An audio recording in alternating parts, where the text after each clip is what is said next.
बेंगलुरु में देखने को मिली कौमी एकजहती की अनोखी मिसाल।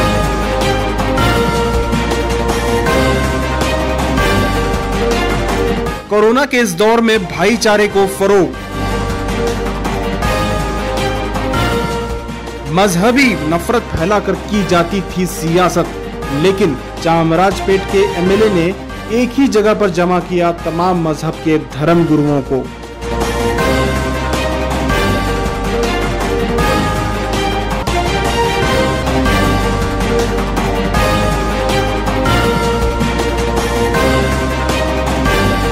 तमाम मजहबी रहनुमाओं ने कोरोना के खात्मे के लिए की दुआ। बीजेड जमीर अहमद खान ने पेश की मिसाल। चामराजपेट के सरजमीन से पूरे मुल्क के लिए इत्तेहाद का पैगाम। हिंदुस्तान का असली चेहरा आज चामराजपेट में नजर आया। मजहब नहीं सिखाता आपस में बैर रखना, हिंदी है हम, वतन है हिंदुस्तां हमारा। जी हाँ दोस्तों, अल्लामा इकबाल का ये शेर कहीं ना कहीं आज बेंगलुरु के इस प्रोग्राम में महसूस होगा।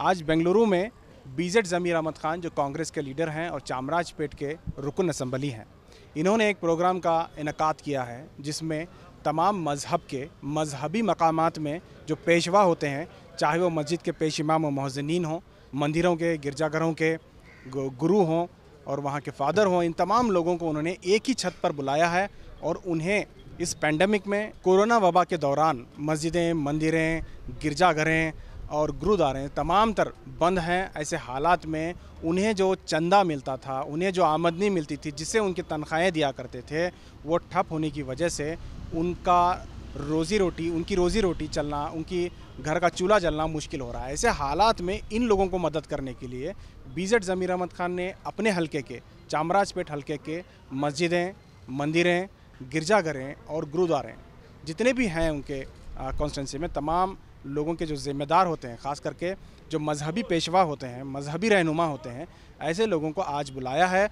उन्हें राशन किट दिया जा रहा है और साथ ही साथ 5,000 रुपये फ़ी शख्स उन्हें अतिया भी दिया जा रहा है, ताकि उन्हें माली तौर की जो परेशानी है वो कुछ हद तक कम हो सके। एक ही छत में आप देख सकते हैं, कैमरामैन से कहूँगा कि दिखाएं एक नज़र किस तरह से तमाम मजहब के रहनुमा एक ही जगह पे, एक ही सफ़ में आप देख सकते हैं।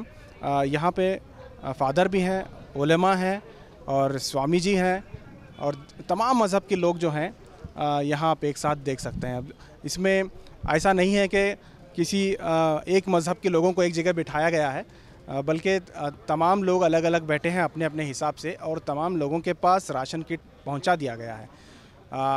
सिस्टमेटिक ये प्रोग्राम हो रहा है। इसमें कोरोना की वबा जो फैलने के जो खदशात हैं उसको ध्यान में रखते हुए एहतियात के साथ तकरीबन 350 लोगों को यहाँ बैठने का इंतज़ाम करके उन लोगों को ये राशन पहुँचाया जा रहा है।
ನಿಮ್ಮ ಗುರುಗಳಲ್ಲಿ ಕೈ ಜೋಡಿಸಿ ನಾನು ಮನವಿ ಮಾಡ್ಕೊಳ್ತೀನಿ, ಈ ಅವೇರ್ನೆಸ್ ತಾವು ತರಬೇಕಾಗ್ತದೆ।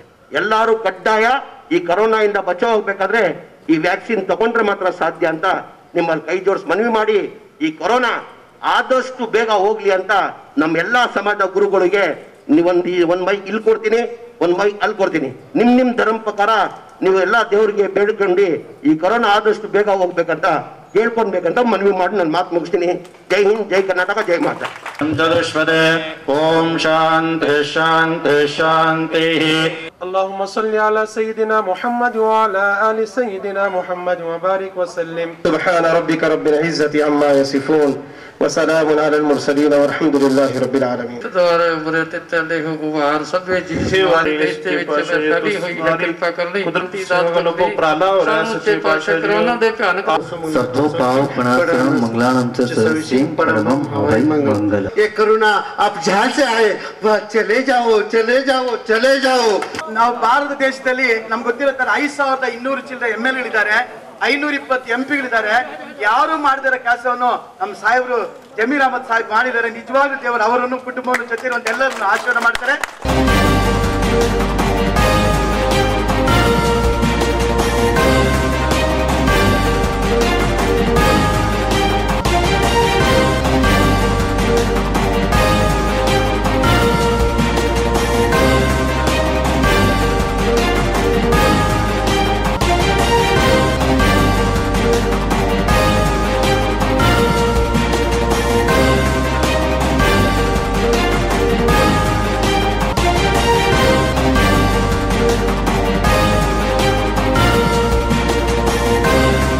तमाम अर्चकों, हमारे मौज़ान इमाम, हमारे स्वामी जी और चर्च के फादर और हमारे गुरुद्वारा के स्वामी जी को सबको बुला के हमारी तरफ से एक रेशन किट 2 महीने का रेशन किट दिया गया है और 5000 रुपये दिया गया है। उनको एक स्टीम दिया है। ये कोरोना क्या होता है, स्टीम लेने से थोड़ा कोरोना कम आने के चांसेस होते हैं, उसके लिए एक स्टीम बॉक्स दिया है और एक सैनिटाइज़र दिया है और एक मास्क और एक मिठाई का डब्बा हमारे तमाम हल्के चामराजपेट हल्के के तमाम मौज़ान इमाम, स्वामी जी प्लस क्रिश्चियन समाज को प्लस जैन समाज को प्लस सरदार जी लोग को दिया गया है। ये देने का कारण क्या है, अभी आप हाल ही में देखे होंगे करना हमारी स्टेट गवर्नमेंट के हमारे जो मुख्यमंत्री जो येडियुरप्पा जी है, वो पहला 1200 करोड़ रुपए स्पेशल पैकेज अनाउंस किए थे। वो पैकेज के अंदर सिर्फ मुजरा डिपार्टमेंट के लिए, जो मुजरा डिपार्टमेंट के अंदर जो स्वामी जी होते उनके लिए करके बोल के 3 महीने की सैलरी एडवांस में देना और उनको 1500 का रेशन देना करके उनको एक पैकेज अनाउंस किए थे। बाद में उसके ऊपर मैं आवाज़ उठा के हमारे जाके अशोक साहब से मिला था। अशोक साहब से मिलने के बाद में मैं मुख्यमंत्री को अपॉइंटमेंट पूछा। मुख्यमंत्री का अपॉइंटमेंट नहीं मिलने की वजह से उनको मैं लेटर लिखा था, भाई आप एक समाज को क्यों, दूसरी भी समाज है, अब उनको छोड़ के खाली एक समाज को देंगे तो गलत होएगा करके। और हमारे वक्फ बोर्ड के जो गवर्नमेंट के कंट्रोल में आते हैं, जो मस्जिद के जो मौज़न होते हैं, उनको भी आप देना करके मैं इनको लेटर लिखने के बाद मैंने मुख्यमंत्री परसों 500 करोड़ के अंदर 3000 रुपये हमारे मौज़ान और इमाम को देना करके तय करके दिए। अब ये क्रिश्चियन समाज किधर जाना, क्राइस्ट समाज किधर जाना, जैन समाज किधर जाना, प्लस हमारे सिख भाई लोग किधर जाना। तो उस वजह से मैं एक मैसेज देने के लिए हम लोग सब ये कह करके अभी मेरे चामराजपेट हल्के के अंदर खाली में जो वक्फ बोर्ड के थे वो दिखाने में, जितने भी मस्जिदाँ हैं, जितने भी मुजराए के मंदिर करके नहीं, जितने भी मंदिर है, जितने भी चर्चेस है, उनको सबको बुला के हम रेशन का देने का इंतज़ाम किया है। ये देने की वजह क्या है, एक हिसाब से वो यूनिटी दिखाने के लिए और एक है, और सब समाज को एक साथ में लेके उनके धर्म के हिसाब से वो लोग दुआ मांगने के लिए, कोरोना जल्द से जल्द जाओ करके दुआ मांगने के लिए इधर इकट्ठा किया था। हुकूमत फेल हो चुकी है, इसी तरह से अब हर रिप्रेजेंटेटिव को इस तरह से काम करना चाहिए। नहीं, मैं क्या बोलता हूँ, ये मैसेज मैं क्यों दिया, हमारे मौलाना रियाजुल रहमान साहब करके थे, मेरे को एक नसीहत दिए थे, इसके पहले भी मैं बताया। मैं 2005 से पहला सियासत में नहीं था, 2004 से पहला मैं एक ट्रांसपोर्ट का धंधा करके ट्रांसपोर्ट लाइन में था मैं। तो मैं उस टाइम से सियासत में आने से पहले मैं मस्जिद और मौज़न को हज को भेजता था। हज को भेज करने का कारण क्या है, ये मस्जिद के मौज़न की इमाम 5-6 हज़ार रुपये होती है, उनकी तनख्वाह के अंदर उनका गुजरान नहीं चलना मुश्किल है। वो लोग 2.5 लाख रुपये खर्च करके हज को नहीं जाते करके वो हज को भेजता था। वो टाइम पे मौलाना कभी भी जब हाजियों की रवानगी होती थी, मौलाना आके दुआ करते थे, मौलाना आके दुआ करके उनकी रवानगी करते थे।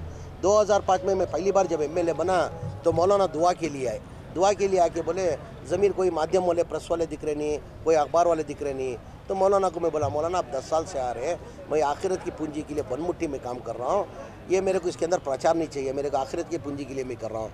तो मौलाना बिठा के मेरे को एक बात समझे, नहीं ज़मीर आप गलत कर रहे हैं, इसके पहले आप ट्रांसपोर्ट बिजनेस कर रहे थे, अभी आप एक सियासतदान हो गए, MLA हो गए, ये देख के अगर कोई भी एक हाजी भी अगर भेजे तो उसका सवाब आपको मिलता है। अगर के यानी एक भी हाजी को भेजेंगे अगर तो उसका सवाब मिलता। मतलब ये क्या है, अगर ये देख के उनकी कॉन्स्टिट्यूंसी के अंदर कोई भी मौज़न को, इमाम को, मंदिर के जो स्वामी जी होते हैं और चर्च के जो फादर होते हैं उनको अगर करेगा तो उसका सवाब मेरे को लगता है करके वही नले से मैं कर रहा हूँ।